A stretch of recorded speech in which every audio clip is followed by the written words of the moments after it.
Smart Business. Smart listeners, jika orang tidak setia pada satu hal yang kecil, bagaimana dia bisa menghandle hal yang besar? Itu juga mungkin yang terjadi di dalam dunia bisnis, apalagi ketika Anda, business owner, baru merintis bisnis yang Anda punya. Tentu dari kecil dulu, kemudian merangkak, sekarang bisa menjadi bisnis yang luar biasa. Tasya Rustama akan menemani Anda dalam podcast Smart Business di kesempatan hari ini. Dan kita akan belajar bagaimana merawat bisnis dari kecil menjadi bisnis yang besar dari seorang founder Top Seluler dan juga bisnis-bisnis lainnya yang beliau tekuni, Pak Yuke Santoso. Selamat pagi, Pak. Pagi, Mbak Tasya. Gimana kabarnya, Pak Yuke? Baik. Dari dulu ketika memulai bisnis, saya mau mungkin mendengar sedikit cerita flashback-nya Pak Yuke begitu. Iya. Ketika memulai itu seperti apa sih? Iya, kita awalnya memang saya bisnis itu mencoba jualan pulsa dulu ya. Dulu pulsa, saya di depan minimarket, kebetulan ada lahan gitu yang di depan minimarket, saya izin untuk berjualan pulsa. Memang pakai tim kan, udah dari dulu udah pakai tim, udah 1 orang itu. Tujuannya memang untuk mengetahui prosesnya seperti apa. Oh, isi pulsa tuh caranya untuk Telkomsel kita beli M-Kios dulu ya. Kalau untuk Indosat saya beli M-Tronic namanya. XL dulu Dompul gitu. Dan yang lain-lain. Jadi itu kita pelajari jualan kartu perdana seperti apa, jualan vouchernya seperti apa, elektroniknya seperti apa gitu. Jadi memang dari awal ketika saya mau masuk ke bisnis, saya pilih bisnis pulsa, saya pelajari gitu seperti apa caranya. Dari situ ya mulai kita ada install server pulsa gitu. Mungkin 1 bulan setelahnya, 1 bulan setelahnya atau berapa minggu setelahnya server pulsa. Nah dari server pulsa itu kita terus ada toko handphone gitu. Nah setelah toko handphone, dulu saya karena di handphone itu masih baru ya, saya jualan salah satu brand itu saya masih belum bisa untung gitu. Mungkin 1 bulan saya nggak untung di handphone. Di pulsa kebetulan langsung untung, lagi trennya lagi bagus. Pada saat itu lagi bagus. Nah saya kebetulan di situ ada tren handphone lokal dari buatan dari China gitu kan. Nah di situ peluang mulai tuh buat saya yang baru fokus di dunia handphone. Oh handphone China itu marginnya tinggi. Nah saya coba jualan di toko, saya coba kelilingin ke toko-toko sekitar gitu ya. Saya keliling langsung juga sendiri sama 1 sales, saya keliling juga masukin ke toko-toko. Oh ternyata lumayan ya. Oh modalnya nggak terlalu besar tapi bisa menghasilkan gitu.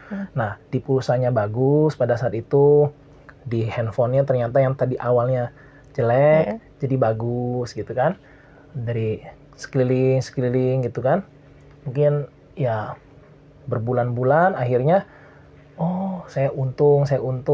Pada akhirnya pada saat itu mungkin 1,5 tahun saya putuskan untuk buka cabang gitu. Beda 20 km saya buka cabang yang kedua untuk retailnya dan distribusinya terus tetap. Nah ketika cabang yang ketiga justru udah jauh ya dari cabang pertama itu 50 km. Itu saya pikir saya berani sekarang saya udah mau cicil gitu. Udah mau cicil gitu. Pada saat itu saya cicilnya ke orang tua dulu gitu. Tapi memang orang tua saya kebetulan dari awal itu memang udah didik saya disiplin ya. Disiplin, kerja keras. Walaupun saya pinjam ke orang tua, ada jasanya juga, cicilannya harus jelas, setiap bulannya berapa harus jelas. Jadi udah seperti ke bank gitu. Ada bunganya juga gitu pada saat itu. Parents letter, parents pay letter. Nah, kebetulan ya kita memang disiplin on time, sesuai pembayaran sesuai, apa semua sesuai gitu kan. Ya pada saat itu malah belum lunas di bank ya. kan sertifikatnya karena dibayarin orang tua jadi udah di saya gitu kan. Saya kebangin tuh pada saat itu. Oh. Jadi dapat 2 pinjaman gitu kan. Tapi udah berlangsung berapa bulan gitu kan. Iya, di situ modalnya. Jadi orang tua saya memang dari awal ada kasih sedikit modal gitu. Cuma keberaniannya saya itu ketika saya udah beli aset, saya sekolahin asetnya gitu. Ya memang kita harus teliti kan. Jadi awal mulai bisnis aja kita harus cek dulu. Mau ke bank juga kita harus cek dulu bisnisnya bagus, ekspansinya baru dari situ mulai saya ekspansi lebih cepat. Dan kebetulan pada saat itu butuh modal di industri handphone tuh nggak besar. Karena supplier kasih tempo. Gitu. Di samping saya masih bisa expand di retailnya, saya masih bisa beli aset gitu. Ya sebetulnya ya intinya fokus ya sama ulet gitu. Iya. Apa yang membuat Pak Yuke tuh sabar gitu dengan apa ya, bisnis yang kecil begitu? Apakah saat itu ketika menjalani bisnis tersebut sudah berpikir it's gonna be big gitu, ini akan jadi bisnis yang besar nih, saya mau di sini, di situ, di sini, mimpinya udah gede gitu. Apakah demikian? Iya. Ya sejujurnya awal kalau dari pulsa mungkin saya hanya berpikir pada saat itu, ini server pulsa, kalau teman-teman yang lain satu hari bisa berapa transaksi ya? Saya nggak berpikir handphone tuh pada saat itu. Pulsa aja dulu. Handphone saya belum tahu, belum kepikiran gimana cara mainnya, gimana untungnya. Tapi kalau pulsa saya udah pikir-pikir. Ini kalau server pulsa, satu hari transaksi misalkan 1.000. 1.000 transaksi untung berapa? 200. Berarti 1.000 kali 200, 200.000. Kalau 10.000, oh berarti 2 juta. Kalau 15.000, oh berarti 3 juta. Kalau dikalinya 200. Kalau dikalinya 250, oh berarti lebih lagi. Saya hitungnya begitu aja. Jadi saya terjun ke industri server pulsa. Tapi untuk handphone, memang saya nggak kepikir sih. Pada saat itu, cara untungnya seperti apa, terus terang saya nggak pikir gitu. Bahkan awal-awal rugi kan. Karena banyak pemain handphone pada saat itu untungnya 5.000. 5.000. Saya beli ke suppliernya pemain handphone tersebut gitu ya. Itu lebih mahal daripada saya beli ke toko retailnya dia. Gimana tuh? Itu saya jadi nggak bisa hidup lah di situ kan. Jadi kalau mau lebih murah, saya lebih baik beli ke toko retailnya dia. Ya, gitu. Jadi itu yang membuat saya sulit karena pada saat itu supplier menjaga quantity juga, quantity banyak, harga lebih murah. Iya. Gitu. Nah, berat sebenarnya awalnya berat, cuma ya karena kitanya ulet, jalan tuh kayaknya kebuka gitu. Iya, karena ulet dan fokus. Kita juga harus punya resilient juga sih. Ya, jadi harus selain ya kita harus ulet, harus ngotot gitu kan. Terus harus sungguh-sungguh. Dari awal, pertengahan sampai akhir tuh sungguh-sungguh gitu. Kerjain tuh. Udah gitu ya harus punya growth mindset juga kan, supaya ketika ada masalah, ketika ada situasi yang tidak menguntungkan, kita harus ambil sisi positifnya.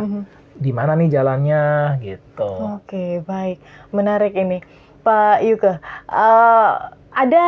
kita tahu bahwa Indonesia ini dipenuhi oleh para pebisnis UMKM dan UKM yang banyak. Tapi kadang-kadang mereka tuh stuck atau terjebak jadi UMKM aja, gitu kan. Nggak naik level jadi UKM, atau justru nggak naik level lagi jadi pebisnis yang besar begitu. Apa sih biasanya yang menyebabkan hal demikian?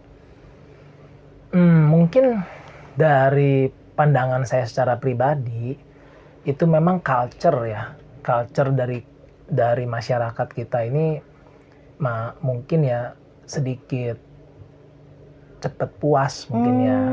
Cepat puas gitu. Mungkin udah dapat, misalkan ada banyak sih yang saya lihat, misalkan orang jualan nasi goreng laku gitu ya.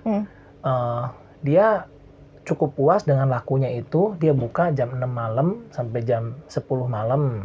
Udah begitu capek, udah cukup istirahat gitu kan. Tapi ada juga yang saya melihat ketika udah jualan laku, dia berpikir gimana cabang yang kedua ya gitu. gimana jamnya jangan cuma jam 6 sampai jam 10 malam ya. Berarti kan dia harus berbagi sama karyawan. Iya. Gitu. Jadi mungkin kebiasaan-kebiasaan itu dan mungkin pola pikir ya dari banyak masyarakat kita itu masih belum punya semangat yang tinggi untuk bagaimana mengembangkan usahanya supaya lebih besar gitu. Oke, baik. Oke, Pak Yuke, pertanyaan lagi sebelum nanti kita tutup ya. Ini lebih baik ketika kita membuka bisnis karena kita butuh uang kah? Atau ketika kita masih ada uang, masih ada modal, kemudian kita buka bisnis karena memang kita ingin terjun di bisnis. Prefer yang mana? Kalau buat saya secara pribadi, itu bisnis itu memang belum tentu setiap orang itu mampu berbisnis. Karena dari sisi mentalitas seorang pebisnis itu harus sanggup menahan kegagalan gitu. Kegagalan ini harus sanggup. Jadi ketika tadi Mbak Tasya bilang lebih baik tunggu kalau pas lagi butuh uang atau pas lagi ada uang gitu. Memang semangat ilmu kepepet harus dipakai. Semangat berpikir panjang supaya kita punya uang atau mempertahankan kekayaan kita harus dipakai juga. Memang keduanya ini kalau kita bisa kombinasikan itu bisa menjadi efek multiplier yang bagus. Karena ini semuanya kan mindset kan. Yeah. Kalau misalkan kita belum ada uang, sebenarnya kepepet. Yeah. Kalau kepepet, biasanya semangatnya kita, daya juang kita. Kalau kita bayangkan anak kita nggak bisa makan, kalau kita bayangkan istri kita nggak bisa makan, kalau kita bayangkan orang tua kita nggak bisa kita bantuin kalau misalkan ada apa-apa. Ini harga diri kita kan jadi terangkat dan gimana caranya kita menolong mereka. Yeah. Ilmu kepepetnya kan penting kan, kita harus setting pemikiran kita itu bagaimana caranya supaya mau bergerak. Tapi di satu sisi lagi ketika kita punya uang, ketika kita udah punya tabungan, kita bisa berpikir udah cukup nih uang kita nyantai-nyantai aja, kita udah cukup kok gitu kan, bisa. Atau sebaliknya, ini kita udah ada dana, bagaimana caranya dana kita ini, uang kita ini bisa berkembang. Supaya kita bisa lebih memberikan manfaat buat keluarga kita. Misalkan yang paling dekat keluarga kita deh. Bisa lebih ngebantu orang sekitar kita.